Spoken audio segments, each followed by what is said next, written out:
na-abịa enye ya ego. Before this week, I'm going to get my life program. I will address the public. I have been keeping quiet, but since no feeling, I got to see my now plan he destroy it with those shit and damn support to them. all of them never maintain so they don't tell him the truth. Hey. That life to joy. I have never ever. I will never do that. Okay, I'm going to post to any big man who stays somewhere number. Post the person. Oh, just you have destroy you again. Because you don't present to think that they work on it. I'm going to present to the ass. Everybody back home. I'm going to check it while you're correct when you're back home. Everybody back home. I need to fact, but not because they lose the real corner. I will clear the egg. I'm going to that he lies to the public. Yeah, if I bring a live video, one now, I stole any number from his phone. Where on your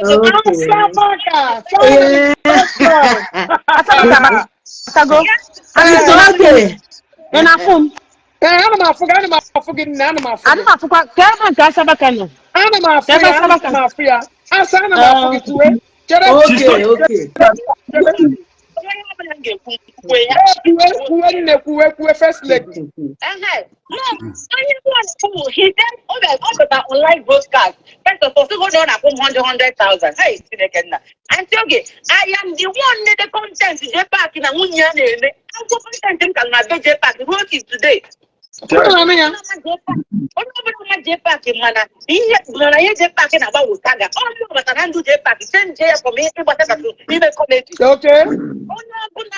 Even boys in even J-Pack will testify to that. I wrote content for him. Okay. Excuse me. Make content and or 2 million. So that's the only go as a god at that. Imagine. 100,000 salary. Now. Imagine. All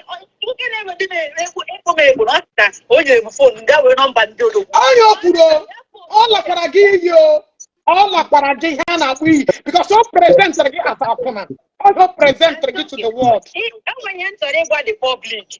If J-Pack can disclose such information to give a good exactly.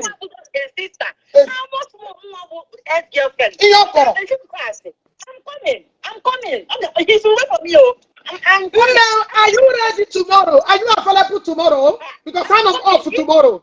I'm off tomorrow. I'm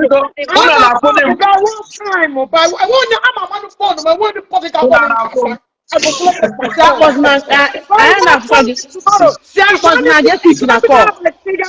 by 3 p.m. Yes. Okay. 3 p.m. Join us. And we're on you putting out woman gas. I will block all my phones. Tomorrow by saying If J-Pack can because I got to you go. This is just a blood destroy that. I didn't have but my money goes in the money evidence. Thank you. Get your facts ready. J-Pack said that now alarm Egypt ego. Asaba ke na anukwa. And first sorry for wasting your time tomorrow. Get ready 3 p.m. Join me live. Asabaka. Get a better network. Yes. J-Pack is na na my guy bia okwo ya na nwunye n'ugwo ya na nwunye ya agbada ani. The guy no n'elu na alam. Asabaka o hekwuru o we chi okukwala m. J-Pack bụ ezigbo onye mgbu. Okay. Hey. Even Asabaka self no even know the guy. Asabaka if that guy anya ni onye mgbu. Onye a na-ekwu maka nkịta mụ atụrụ ya amakwụdị onye ọba afọ Sohaga bi Egypt Sohaga. Asabaka bi Egypt. Asabaka bi Egypt. Yes. Okay. Okay, Mashiniga join in. He get free about now. Yes. Even on the abuna, even on Egypt. Even on the abuna, Ebim Egypt here. Okay. Muna J-Pack matara through social media here. So, Osborne were idea numbers in Egypt. J-Pack disturb even before 1 minute itself, Jepa Kayogo Biko, Simu Biko, Meli Aqua, Egypt, Meli Aqua, I didn't afford what happened on here. Please, you don't have to talk because allow this young lady to talk. If you're not comfortable here, because if you think that I will remove you, Asaba can take over. If I allow her, because so Jepa Kasimu Muheponia. But all them money but even no matter the code number Egypt. So what you are to me about say anyhow Egypt to go. So yes, okay, Simu Biko, Namobuna Mutiria visa, Obunantiria visa, no got ticket. Unless you can answer last year October. So okay, I discuss with Kayama Sibia. On a young Biko, ne disturb na young Biko, Maka Messi happy. Nia chọrọ ibi Egypt and otu ya si nọ na Nigeria kịta nia nọ ka atụrụ enwere onye nche nia nọ ka atụrụ enwere onye nche and ọ bụ na o mere travel nweta some outside video na ga demonetize page ya mụ biko. Then finally that last year October oge ahụ ka na Gaza Israel and ndị ihe anụwa na-enwe nsogbu na Gaza. Then I'm not using them this year. Jepa akpọrọ sim na nia na-abịa Egypt, nia kwadoghị ibi Egypt. Nsi oke mụ na ya na-ekwu. Then ozimesịa after like 2 days, I think the 1st of May, Jepa akpọrọ sim mama m onye a na-akpọ Eva. Nsi yes na mma onye a na-akpọ Eva. O sim oke ọ bụ na mma onye a na-akpọ Eva na onye na-eso abịa dị Egypt. With a gear no camera gear there. And checking Nano? No one Nano? No one Nano? Yes, we can hear you. So Jepa cannot call him Nasim that no Abia with Evan. I had a mother come see from Nigeria Eva na camera gear there. So that camera gear there will call this Chinazan a camera gear there that time. So I said, "Yeah, with the camera gear and she okay now so bad wrong."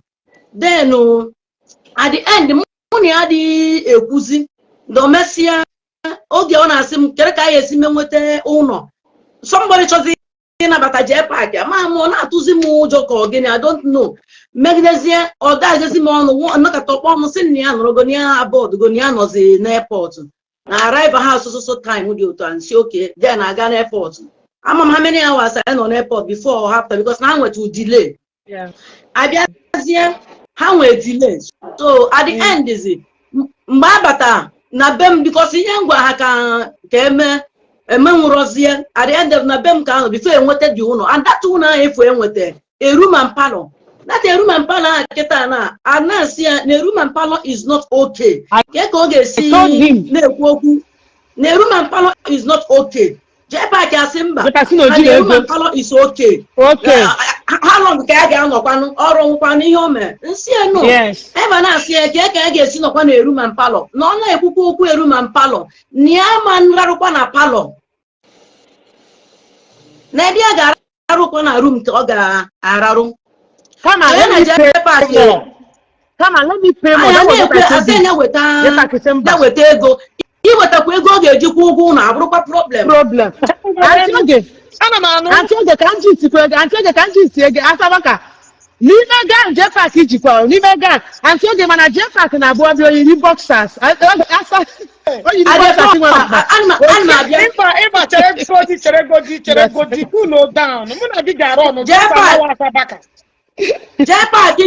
Egypt, Japa gave you 1,000 pounds where Egypt. I told you. Mekuria. Oji 1,000 pounds to Egypt. $1,000. Japa cannot do my money. Japa cannot do my money. Again on a palm. On a Jiroba, but yes, you need a nylon. On a Jiroba, Robert, boxers, yes. Not be joke. It's a lie. Oh, not be joke. You my money. And more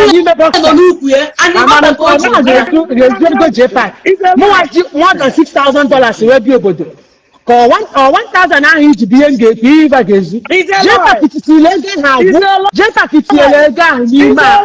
n'ime pati ya. And even at the ego ahụ ji bịa, even ebe ego ahụ ji wee bịa, at least $100 nọ na note dịkọrọ ọnụ. Ama morichakwara ebe 5, ebe ama morichakwara 5. Ndị ọzọ bụ $20, $5, $50, $1, $5. Ụta ka o si wee ri. So that's okay.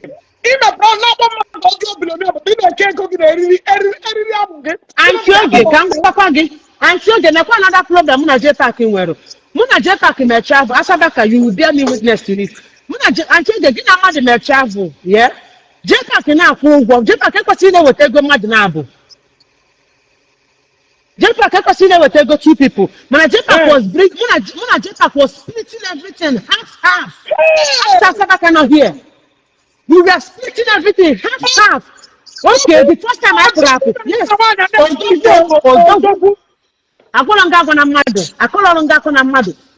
After you are here. Even at the first time I put up, I dash Diego.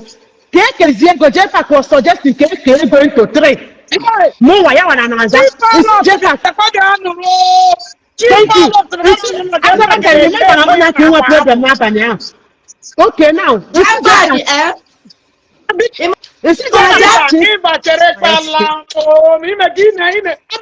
Program. Asabaka will tell us what happened in Egypt. Asabaka continue. Eat our name.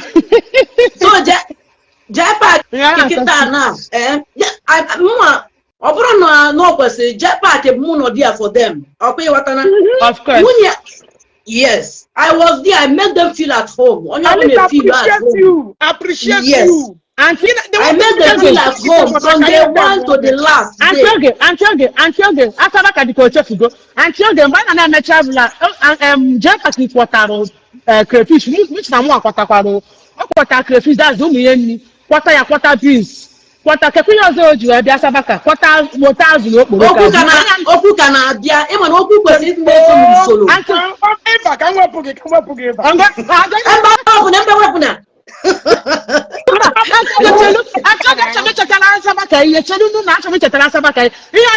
To appreciate. Imana I bịara you there. Nka m ka ebu ụzọ wee riwe. Richa nke m nke ha wafọrọ. Aunty Oge mana JPAC na wunya park ya that crayfish back in their park. JPAC will remaining crayfish for a 14 ma. Yes. Remaining crayfish for a JPAC. I'm there cooking for them. I'm not cooking. My it's my duty, but I'm there for them to feel at home. No, one year. I base him no boda. And I have to do everything for them to be happy. I was the one who cooking. Even in the morning, in the morning,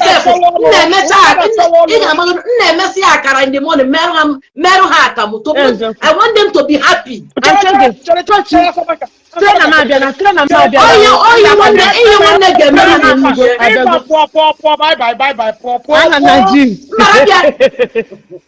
Anna Najim, that's my trainer. So I go where I'm about to start my training. Bye.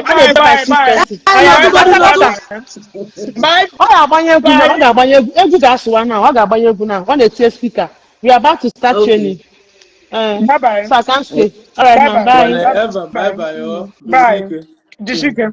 Asabaka biko him sorry jobe. Ishina. Mgbe ọ laga ya eburu grafiti o kwechiri hapụrụ ndị na-ebe ahụ plan. Okwu ka na-abịa. Dada ya bụrụ mmadụ. Continue. Hey! Ọ bụrụ mmadụ. Oge ọbịa na-asị na maka ụlọ ya weta ego.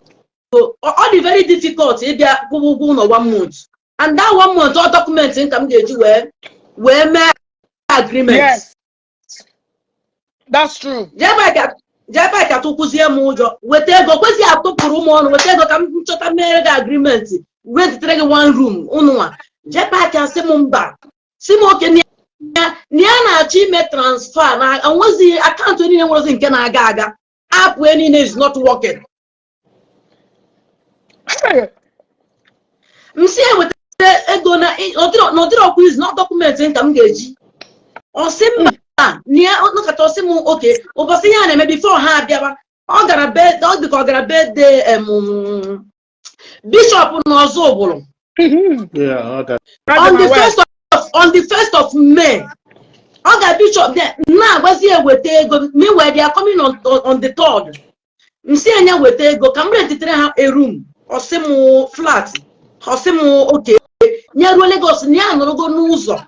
And na somebody na enyi nwanyị na-edupu ya Uju. Ya na-eje airport to Lagos. Ya ruzie Lagos ka mere m transfer. Nsi okay. Jụsịa ngwa ego n'ọbụ. Nsi na ịbịakwa na enyi amount ọbụla ngwa gị ịbịakwa obodo a like gị to everybody.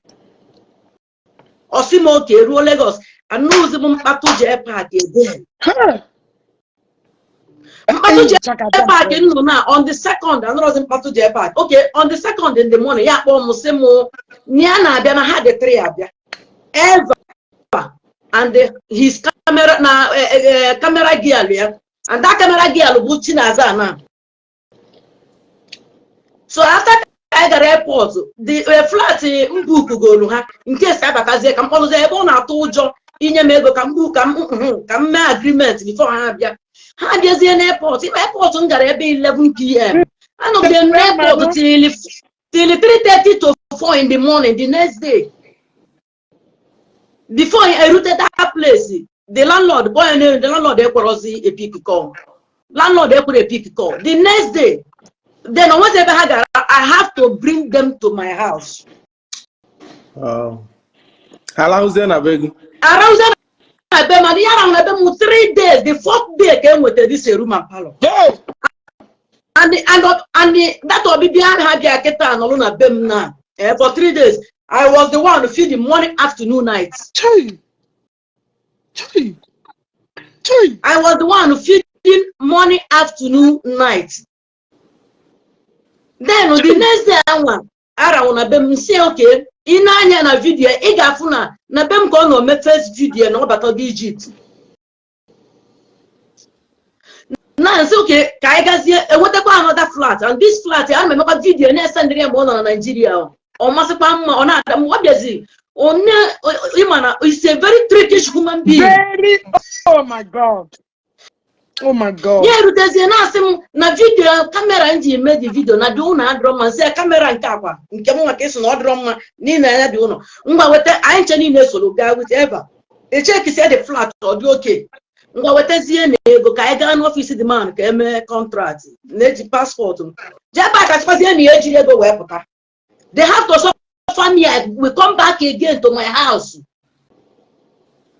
and they go to ego n'ukwu ya till anya na-achịkwa azụ mesị ebe ọ bụ na ewelugo the flat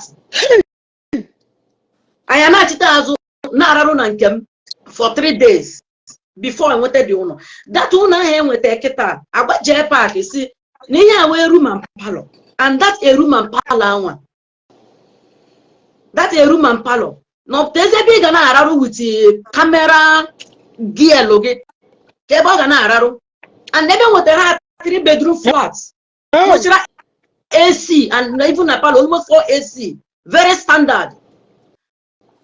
Now that flat in with Telofana, you know sometimes I'm not some people on a reason that flat in with the Haketana is even better than a room and parlor.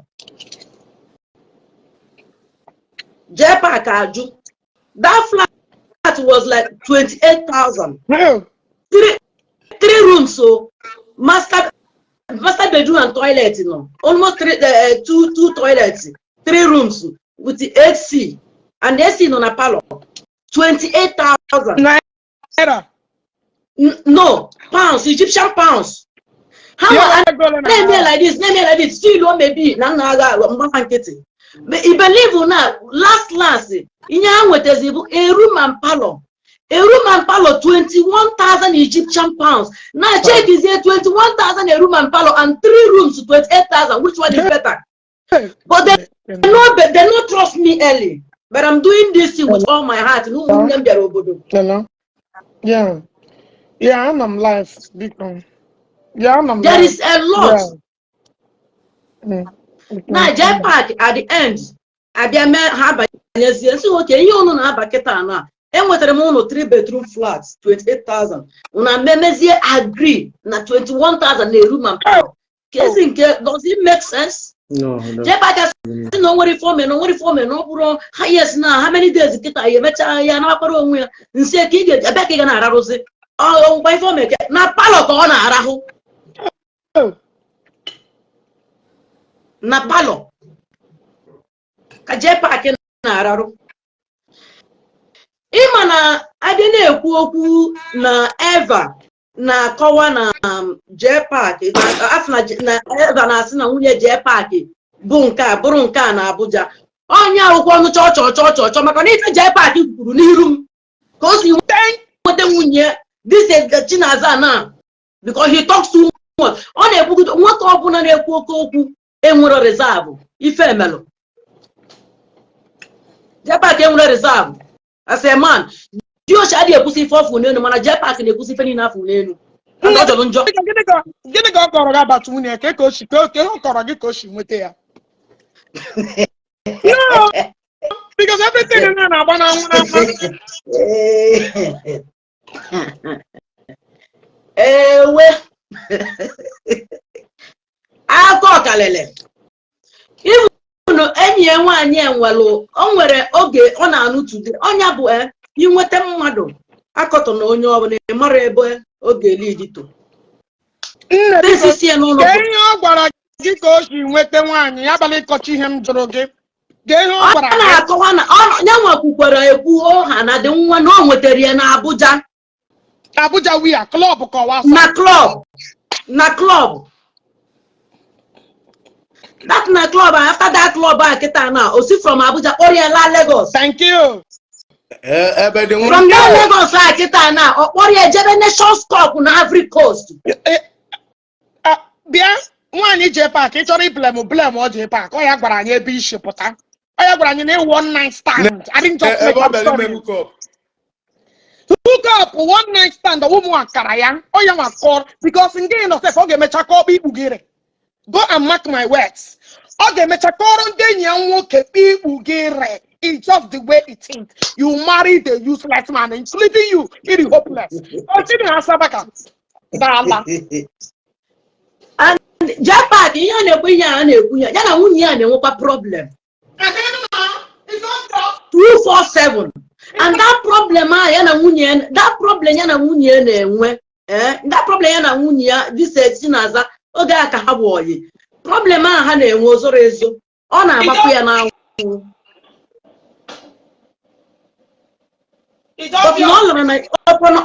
ọpọn ihe niile m mere ya n'Egypt ya ebe niile m kpọrọ Jpac wee ga Jpac hapụrụ Egypt ọ bịara Egypt on the 3rd of May. They left here on the 25th of May, being Saturday morning. It's obvious. Jpac ana you say thank you. Ni receive in Egypt made him to feel at home. On Aruba the day Sister Ogechi and they ever made live video Basari Egypt to Jpac and block for no reason. Imagine. You say thank you. Being Aruba within 2 days, yeah, block one. Nothing. I won't even mail you. On grab after la crayfish. La onye hoge. Imana emegde obofana nwunye ahụ sef nwe ha megwere ha na-atụ okwu ịghọtana because na even ọbịbịa ọ bịara bụ before pụtabadị ọ bịara ọ na-asị na ihe a bụ cameraman a na-ese picture Jpac a na-adọjụ si enwetakwana ya si esepụtakwana ya how Jpac na yo biko a na-eme video si esepụtakwana dị gị alụ na ya chọrọ ka afụ dị gị alụ. Hey, we Chineke mgbe ọ chọrọ ị na-arụgbu first lady. Na-enwe problem. O mesị ya na this first lady a na-enwe nsogbu ya na this de na enyi nwaanyị na-enwe nsogbu gbasara first lady. But onye first lady mụ amakwa onye ọ bụ. So ya then mụ amakwa Uju amakwa onye dị na-ese okwu na Egypt. Well. Okay. Because ọ na-esi na azụ eje akpa Uju. Ọ na-apụ ezo aga akpa Uju. So the girl na-enwezi iwe si na ọ mapapụtaziri ya ihe ọma mapụtazi Jpac agbakazi na-ebezi akwa. Oh, chere. Ede nwa sị na ya ama mpapụtazi. Gịnị wee gbapụta ịhazi ya? Ehe na ọ ma mpapụtaziri jee paakị. Jee paakị egozie. Jebe ga na-ebe anya mmiri. Jee paakị emesi die na-asị the girl na-asị dị asị jee paakị that it is over. Near Chelsea, this is the end. Near Chelsea, not the go over. Near Chelsea, Wow. in short, no. Niana, in short, no one Nigeria, no get Burak, Yagasero week. Hey! Chineke, akuna ko ne bela pa. Jepa kana yo. Jepa ki John yase. Niamanle. 1 million yaji we mere the girl, kweti we kpọrọ the girl Egypt. Maka the girl si ni a chozi ya. No Jepa kana ka tanoro otu a. Na-eku n'enu. Maka the girl si ni a chozi. Jepa kana na-ekuzi n'enu. Ana asị n'ihe akwa BP, the girl asị BP gbuo ya. Onye bụ onye izi BP megetere. It's not that woman, it's not my brother here. In Jamas White. Up in all this girl get much a pack. Get your away, Bregu. The girl I see BP boy the only corner ayore. Man here kaji hate here and the reason why Oji we hate here buna everything about him was see. Oh, Chineko de mama. Why for the girl go barrier? Get back and nenu and I say get back I say ka na pharmacy no very close. Ka ga to work for BP. Ka BP ya cool too small. Chera. Get back on with BP. Get back and I say get back I say okay Emmanuel we go BP. Oh, BP.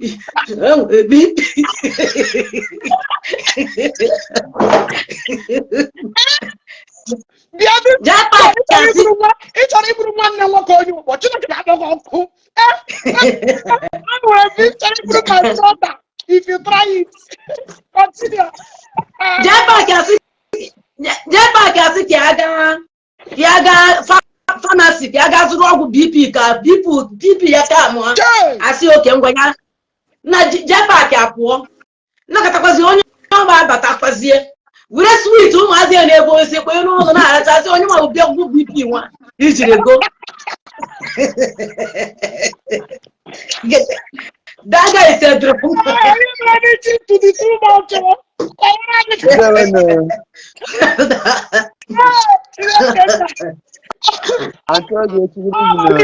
Lollipop, that's how BP. Jeba Cabres Bomar, Ima, Oga Abian check your rap go to her. At least someone who you me Abia. Abian rapuha. After can take it has some places, take her some places. Now I decided now you take her out.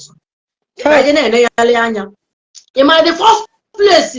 Jepa because I'm before ever. But oh God, I actually know. I actually know one. You believe in this Jepa Cabron mother. Imana did Jepa na Namporo Jepa because I see no where Nchore or Haga. At least I generally Pania and we have say Jepa doesn't make one I care ever more and I don't want her to go with us.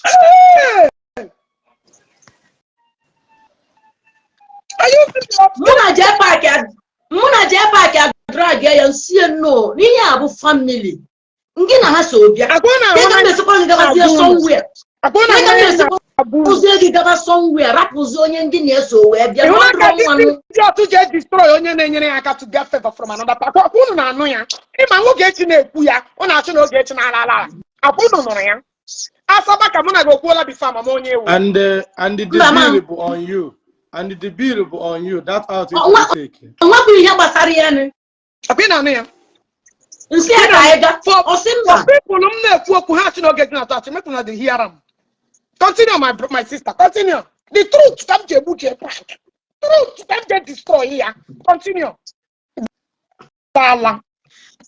Mseka ega. Jepa ka ju. Nsiemba. Kai poti anu no. and meanwhile I'm see okay osipana oyenwa ya nwunye keta na Chinaza na ha saga nsi emba na odro mma ebe unu bia in group as a family no way to hit you out bia kai just to no po ni ya bi nwanne na I no na eri kosi na am no ga-enye job mana na eri ofu onye miss ya is not good. He must surely betray you after 15 minutes. Onye Jeba ka ajun si okay ke ka yesizi we me because na eba ka mma do se mma ga na ya na dey na don't worry no bo na time ruo ya kwado no komu we ebe bi oto na ya ga-eju kwuputa dia ka isi dia po. Imagine ebe so na ga di ije imana ga de kwa ruo ebe anwa anyway a lot to say about JPAC, a lot to say. JPAC na oboda the small crayfish you had it for JPAC with a tina. Well, they're not Nigeria. Welukwa emu obono ever nke ever for afọ tinyekwo na akpa.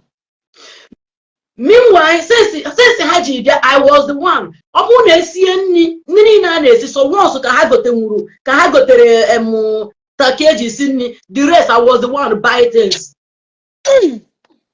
Buy cooking for them. I made them feel at home. It's not upon my duty to go and cook for them, but Maria ebu munne gi de kutere gi ngi wanu no obodo ano treat them well. And the way I say, but how JPAC were go Maria ga yenwa here.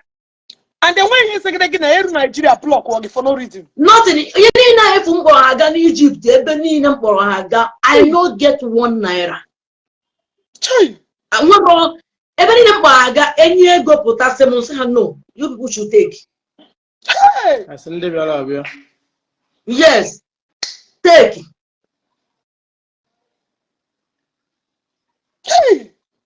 And I got that place. My gas idea, not already next day. All hang out to the deer. Sick, I ever guess on the I got this one. Or when I young, remember when I gave a malo and never hide up. Ever hide up all I open because ever hide up the person mapa. Na ever so the biobuda. A rule, the person and I joy came like ever. You better be put on a hora, put on a nose, you can't worry, no man put on. Say ya ga wala on ya kwuo ando maka ego oge ya dash ya na ụlọ first day the first day opo the first day for we pua onwe ko ya ozo mmekwara invite ndị na ama abia dia the person na naba o JPAC were ego nia okwara agwa m but ama m na onye mkpọrọ ga-enye na riri ego and o mesokwa agwa m na onye ri ego. Mana last is the Koguamabu JPAC, but what does it notice here? Go now that person go. There's a bomb after some days. And never am for Pariaga, no, you to Anya Pariego, and see, I don't worry.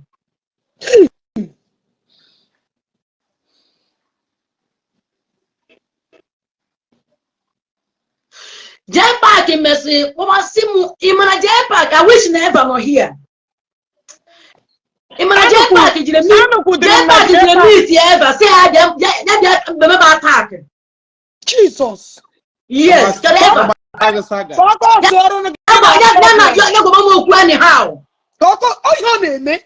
This is his life. After August is ever. Of the Cosina as well, almost Mubia. Or some Yala, this idiot to say talk to me. Imagine his lifestyle. I feel who his Tinishi Mata Poku ya Kahaloa, Kabasatri, that demon.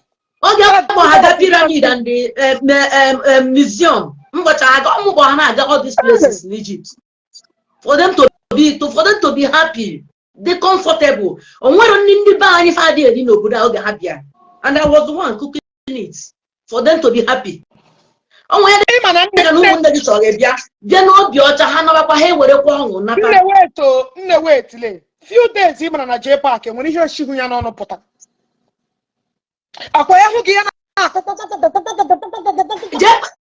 JPAC, somebody gabo, Guinea, JPAC, mother gabo, Guinea, no look at that.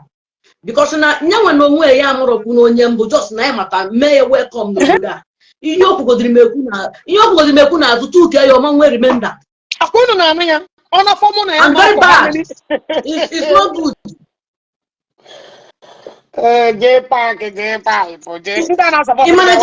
Imana J-Park laruru o nwese ebe m kwụsịrị eje Masiri Digida diplomatic area compound.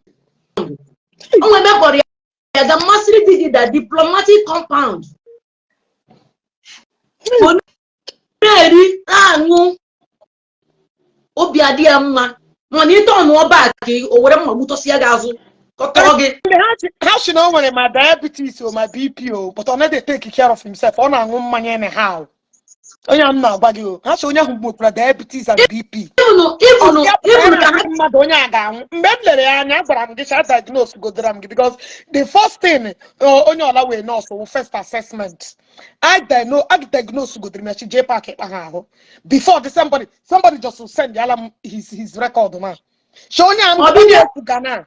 No, mgbe m jụga gị nwere BP onye achị m o I diagnose you before now. Elere m Ghana mana that something you are not okay. Ghana adụrụ oge echi ọfụkpọ oge echi ji anwụ. Oge echi enwe any medical issue. Since ihe J-Park nọ n'obodo a 3 weeks, but that 3 weeks o ji nwe ego one beer for one day. Ọ mụ na-eme ọda mmanya ọ na-aṅụ. Ọ mụ na-akpọ drinking company a na-ebute mmanya ọ na-aṅụ. May God have mercy on you.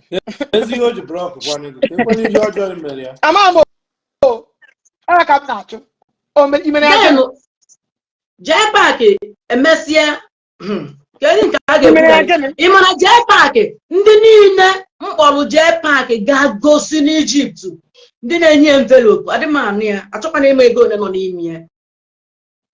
I no get 1 naira. I waste ewepụtara m time full time ebe ha nọtere ha ala. Ịmana J-Park si n'azụ mana ọ na Nigeria block am for no reason.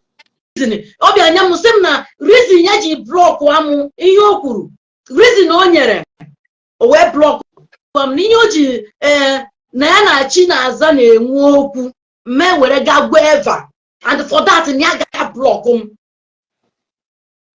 Mana problem ọ na-ekwenye akwa problem ha nọ dị ya na-esetụkwa Eva anọrị ya nọrị ya ọ block am nsị ka ga m esi na-eje na-buru unu maka unu si wee bịa mara nọkọta bịa na-etinye ọnụ na-agba mgba ma unu si bịa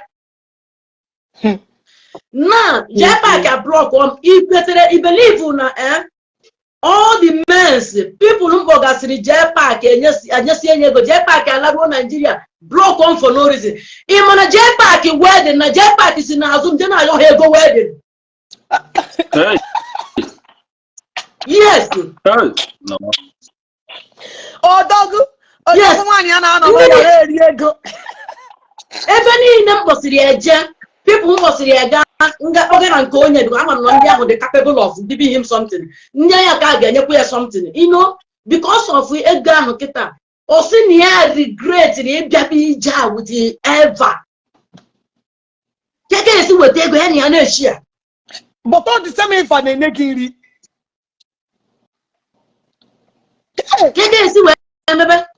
Even nwunye ya anụ efu nwunye ya kịta ọ na-anụ today ọ nwekwa mgbe during the time ha bịa na-enwe problem ọ sịkwa na ya makwa ihe ji kpọrọ chi na-azabịa ije a na ọkwa na ya gbanye mụchi na-azabịa ije a kịta na ụmụ nwaanyị ga na-ekwugharị na-arụ ọchịgharị ya left and right ya ga na-eme ihe masịrị ya ni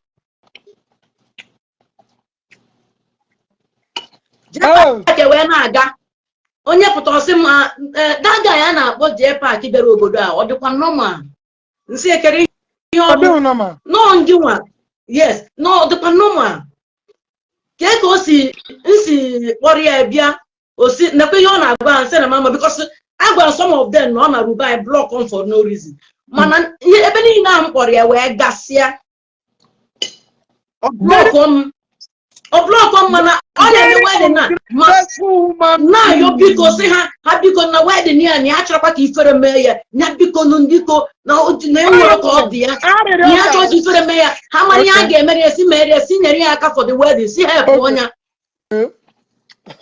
but ndị ahụ mbogasịrị ha kịta na so ma ekwere enyi ya ego duto ka o si triti m na o nwere ife ọjọọ mere ya sofu onye bụ onye sendị iri ego the rest ekwere sendị iri ego si na behavior ya jọrọ njọ eme ya pụta na people na-emere you know man na JPAC ọwụwa na ede arịrịọ ka na-emere gị ịmara JPAC o nwere one of our brother na-eme nnemi ceremony ka ịfụ onye na-eklem kwa all these things ọ na ha eklem na-eme ceremony JPAC mwesị ka m dị ọsọkọrọ ha jee ebe ahụ anyị nọkwa ebe ahụ mụnwa kpọrọ ya gadi ije ịmanụ ị na-eme mmadụ ka iwere itinye o were aka na-akpọ onwe ya n'ala mgbe anyị ruru ebe a na-eme nnemi nwa one week amụ rue bikos na anyị ncha niile mmalụ nọrọkwa mitin akpọrọ JPAC gaa mgbe a na-ekwu so amara ihe na-eme sef JPAC agụrụbanụ ụmụ obere anụ a na-eyecha ege na ụmụazị juru nọrọ na ọ tara na anụ atara na-agụrụ na-atụ n'ọnụ arapụnye JPAC anọkọtazie kwụsube m nwaanyị ji rapụ ya ọnụzie na public na-agụrụ anụ na-ata ebe a na-eme nnemi eselebriti dịka ya enwe nju onye JPAC mụnwa kpọrọ gị gadi one ka ntara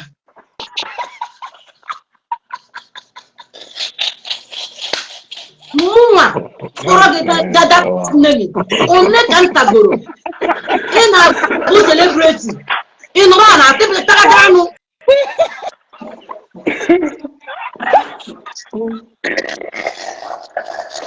ya gata obi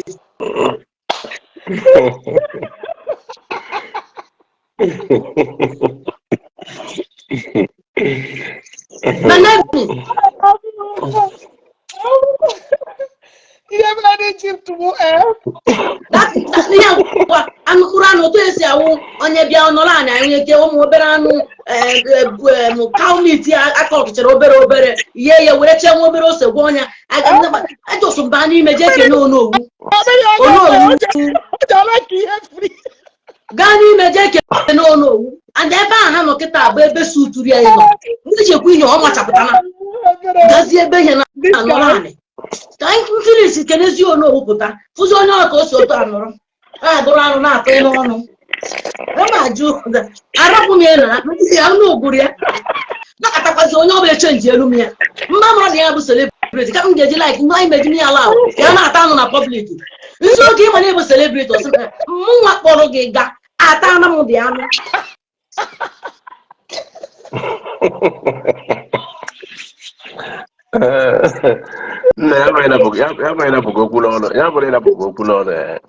this guy now, before so nwunye ya ga-egbu egbu ya. Nwunye ya ga-finish ya. Nwunye ya ga-finish ya.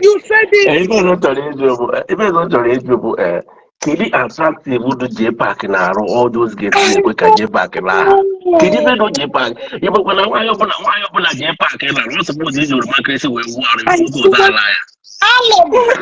Look at the guy. Oh, one life in a one day is that the guy all people after the guy. I'd rather that guy. Imagine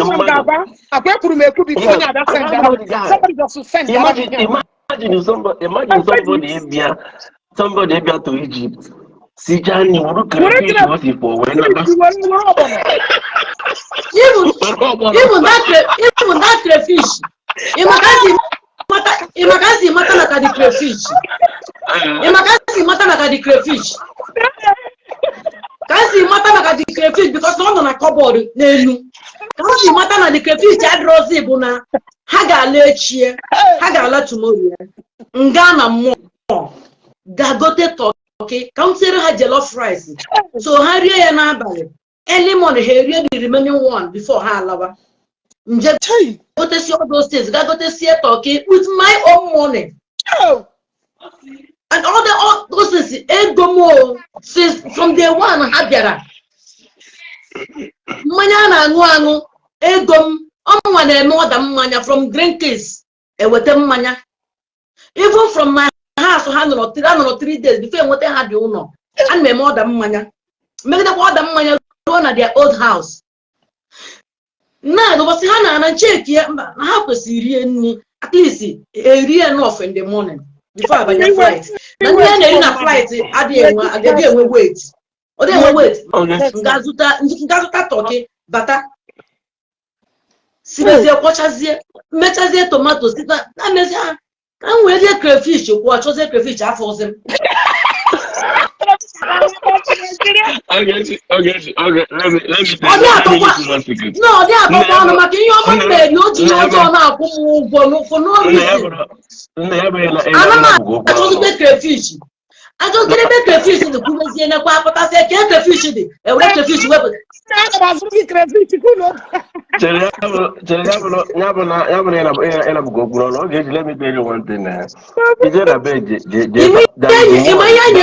ime ihe nye nwaanyị ekwu maka dị crayfish nsị unu ji crayfish bịa this small one ofe ọnụ ka m were something siere unu nri unu ga-eri ego nkwe ka m ji gosi anụ unu rie n'abalị na-erie ndị mọnị bifo agaba airport ime ya daghị elu gwa m a na-arapụ ndị crayfish mama na crayfish dị ọnụ na Nigeria. I swear to God Almighty. Because you know why? Before God and man, you say mo and arapun crayfish, mama na crayfish dị ọnụ na Nigeria. Ebe we west ya wetapazie dị ọgbọnọ, ya wepụta dị ọgbọnọ ahụ na ọgbọnọ biya goro. Ka ego si were crayfish wee kwuo ọgbọnọ nke eji bịa tinye ya wepụta dị ọgbọnọ. When the girl asị m na ọ na-akwa crayfish ma ọ ma esi mmiri ọkụ. Oh, thank you. Anya ama ka chicken afụnọ na abụ ọganụ na klọb ahụ ka eji nri. If J-Park ga-ele n'obi to make sure you keep that girl. If that girl if you na J-Park na-edina na ayụ biko ọ bụghị. Yes, the girl is threatening her to go. If the girl is threatening her every day, no Ghana. The girl is threatening her, no Ghana. Like now, if this saga now, the girl is a quarter to go. There is a war in his home. When we want to be now, the girl is threatening her to go every blessed day. And they only make everything possible to keep that girl. This girl, the moon drop against their marriage. But why you get put as in whoever? Somebody is single. They are no good. Like as one nigga work, he got that against that marriage because that girl can J-Park where fuzo. So that girl, yeah, J-Park police, J-Park be in the village called can. So the girl, if that girl, if that girl, they high, only high demand that over the pocket of the pocket of against their marriage. If you love J-Park, you have to be this. If you like that person as a human being, it's not if I have a Bible war, but no, come on, if any me to an emir. You want to go? All the suppose because one is that if that girl,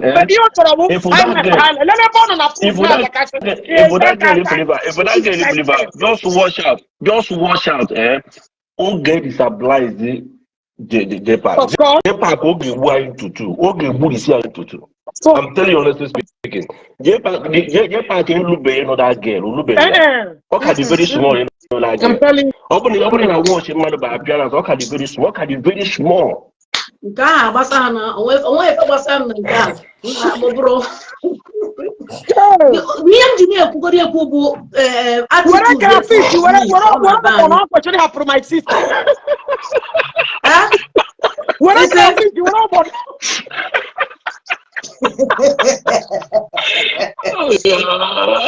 that girl is very, very wicked. I'm telling you. Then ever now, okay, this small crayfish follow me. What of only knows this since 3 weeks habia, no na kitchen, no show love, no see me. Oh, it's not my duty. But now I marry here, one nigga, one year. Let them feel at home, feel happy. But always ihe ọjọọ na-akwụ m ụgwọ that girl ifuru ihe ahụ ọ mara ebe ga Irish potato. You don't need to tell me. Apart from me, only I'm who cares. Irish potato. Irish potato. Even even tilapia ndị agbachara agba ihe na-enye ha 1-1 ndị esi anya mesala dị na 1-1 everybody. And again, so the money me oji blow up. There's no tangible thing. Nothing. Huh? No tangible thing. Nothing.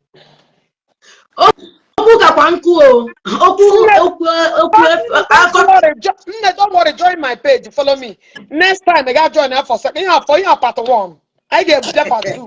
Uju is coming tomorrow. Join Uju. Uju is come tomorrow.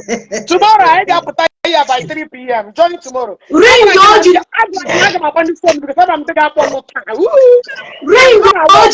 Ring Oji main engagement. Ring Oji main engagement. I am organize it. Ring him madu. Yes. Hey. You don't mean it.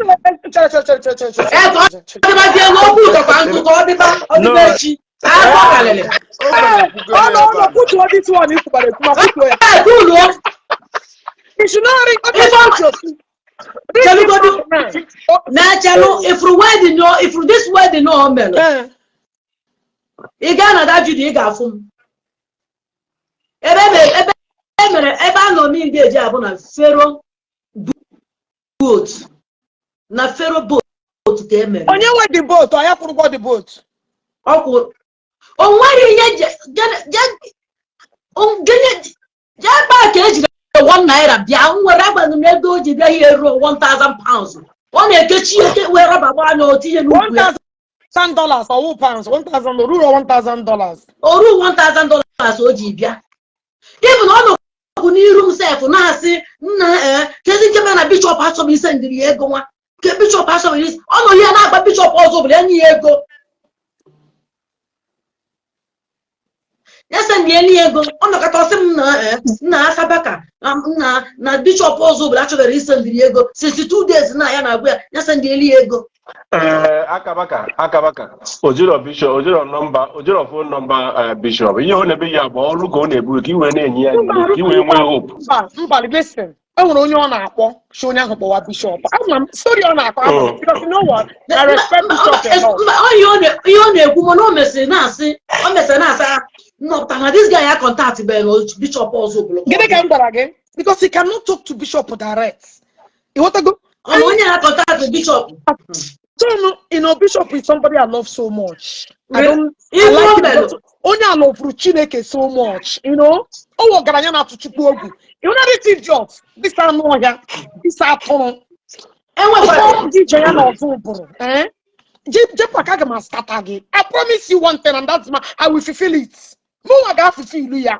Even I can nke nwunye ekwukwere n'isi je park ahụ na onwe yakwa. Ha na agbakwa onwe ha mgba ahụ. Onye nke apụta okwuo, onye nke apụta okwuo. Bika rike nwanyị ya pụrụ isi ya. And the girl chọkwu ọ na-ekwukwe sometimes ọ na-ekwu enihu ụdị ihe ọbụla ọ bụrụkwa na ife ji wee na-ekwu ife gbasara ihe mere n'Egypt ihe bụ na achọbụrụ m ikwu okwu. No, ị ga-ekwu. Onwe ndị na-agafeta na dia page a na-asị na nụkwara ihe mere n'Egypt na ha maskwa everything gaa n'Egypt. Chere nna hapụgodo ihe afa ihe mere n'Egypt adị mma awọta onwe nke a na-akpa afa. Asa hapụgodo side talk biko gịnị ka nwunye ya na-agba ya ma ya na ya na-akọ ọnụ dịka ka o chi agwa ya hụ. Udo dị akọ ka nkụ ka anyị kwụsị ihe a echi anyị ebido ebe anyị kwụsị. No, don't let Peter finish here now before I know another tomorrow. Gịnị ka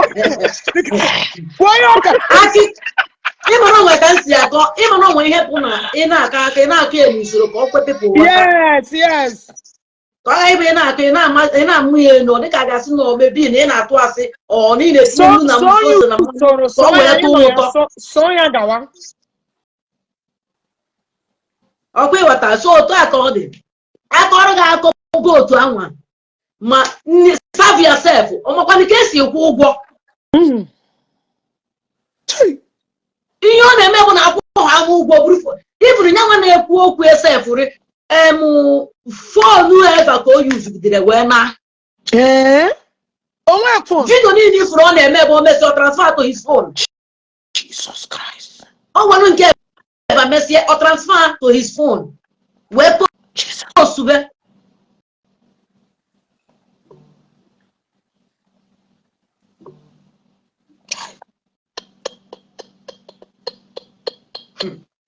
So nwaanyị ya na-agwa ya okwu dịka ebe ụmụazị na-agwa ụmụazị ibe ya okwu. Ọkwa mba na onwe profile ebe a dị nwa na-afụ ya. Ọ dị onye nwe na-afụ dị nwa dị afụ ya. Mba na abụ David, of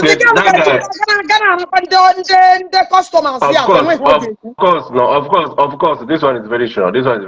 Of course. Let me tell you. I want one thing. Opening any day by opening no.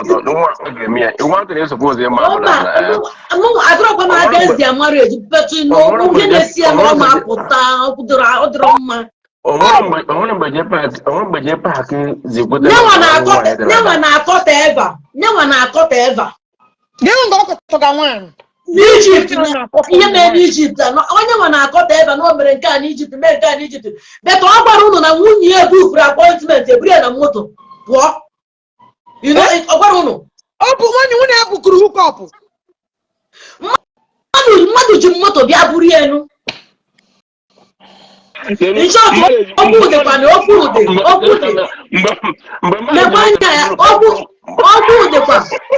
Mụnwa na onwe m achọbụrụ m n'ikwu bụ okwu before, but ọ na-emepụta some page asị ihe mere n'Egypt. So na-asị ka mmanụ ma wee fa a ga-ekwukwe na ihe a bụ ihe mere n'Egypt.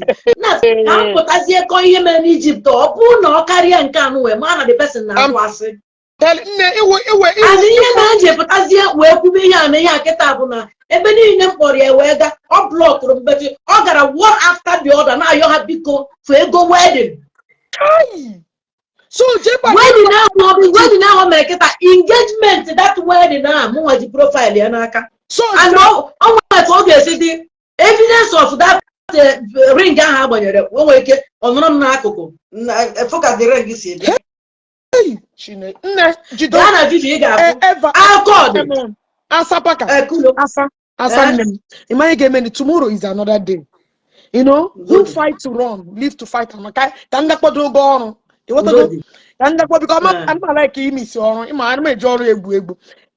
tomorrow, 3 p.m. Nigerian time. More evidence are coming. Tomorrow, I'm on the phone. 3 p.m. Nigerian time. Okay. Check the time over Egypt. 3 p.m. You can check his Egypt. All right. Thank you all for joining. Thank you all for joining. I appreciate each and every one of you. Tomorrow is another day. Asaba ka nnem nwaanyị makwara na mma nnem o jisie ike. Anyị ga-ahụ tomorrow o ndewo.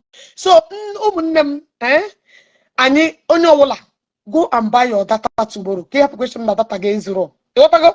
Tomorrow we continue. Ihe anyị ga-eji destroy iche park na ndị otu ya wee ji okwu. Truth. Anyị amahụ ka iti wepụ. Truth we will use and finish J Park and do it.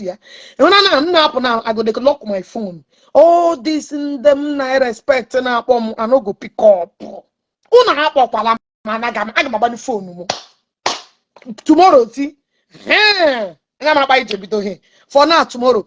Well, I will honor first ladies because they tell the young lady who bring again a mother this in a magician he can make it no more again. Because of the delay they went on what you cook again. Nike make it you know what? No look at that one kick out lawyer. You were demon. It went to war. And the why you were when I get the same hand did you saw that sky get sogi. I'm not even with a BP. Chai. I'm new with diabetes na nelu. I want you to get better. Chom ke nwo. Ina duru mi shi na chem ke nwo. I wouldn't like you to die. Because say one name can make chere mmadụ ọnwụ. Last thing I don't do, I na me ọnwụ. Yakwa masaga na mabasaga. Yakwa magime ma ume kwara gi yes. Yeah. A payback is a big chop away jare. So deal with it. What I go? So ụmụnne m ndọma nje member mgbanu ndọma ije jemba ka ọ dị ka anya adịrọ. We will see tomorrow. Kanga San who gets ready for work. Thank you all for joining. I appreciate each